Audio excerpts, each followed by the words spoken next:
New আলিপুরে ইডির হানা। দিল্লির একটি চিটফান্ড সংস্থা তদন্তে এই হানা। আমানতকারীদের টাকা নয়-ছয় করার অভিযোগ এই সংস্থার বিরুদ্ধে।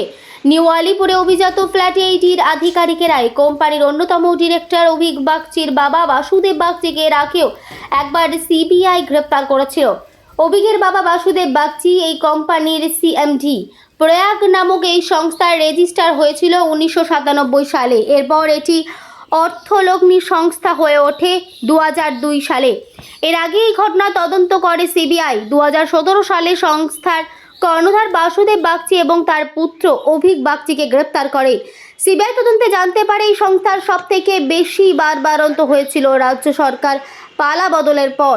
2013 সালে সারদা কাণ্ড প্রকাশ্যে আসার পর প্রয়াগ নামক এই ভুয়ো অর্থলগ্নি সংস্থাও কেন্দ্র তদন্তকারী সংস্থার স্ক্যানারে আসে। প্রায় 2000 কোটি টাকা আমানতকারীদের কাছ থেকে তোলানো হয়েছে।